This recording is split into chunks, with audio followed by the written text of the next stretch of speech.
আমরা বাংলাদেশের মানুষ এই যে হাসিনাকে কেন তাড়া হলো, হাসিনাকে তাড়ার পিছনে এদেশের মানুষের দাবি কি ছিল?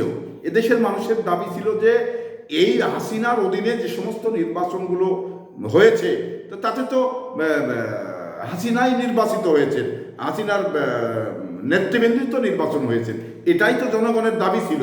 তো আজকে এই যে বৈষম্য বিরোধী ছাত্র নেতা যারা রয়েছেন তারা সরকারের থেকেই একটি রাজনৈতিক দল খুলতে পারে কিনা, এটা একটি প্রশ্ন বড় করে দেখা দিয়েছে।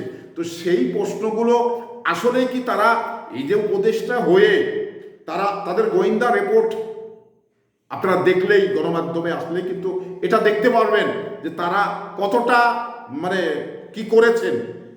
এই জায়গা থেকে আপনি সরকারি গাড়ি ব্যবহার করে আপনি দল খুলছেন, সরকারি গাড়ি ব্যবহার করে আপনি বিভিন্ন ডিস্ট্রিক্ট থেকে লোকজন নিয়ে আসবেন, নিয়ে এসে আপনার দলের আত্মপ্রকাশ ঘটাবেন, তাহলে তো এটা হলো না। এটা হাসিনা আর আপনাদের ভিতরে পার্থক্য কোন জায়গায় রইল? আমি তো কোনো পার্থক্য দেখি না।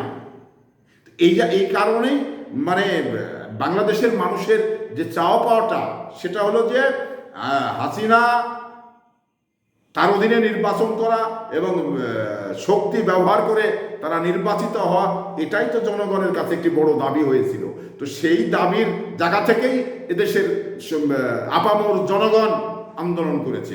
তো সেই আন্দোলন করতে গিয়ে আর একটা শক্তি সরকারে থেকে যদি রাজনৈতিক দল খুলেন এবং রাজনৈতিক দলের সরকারে থেকেই যদি কর্মকাণ্ড করেন, তাহলে হাসিনার এই নাগরিক যে জাতীয় নাগরিক পার্টির ভিতরে কোনো পার্থক্য রয়েছে কিনা বিচার করবেন আপনারা।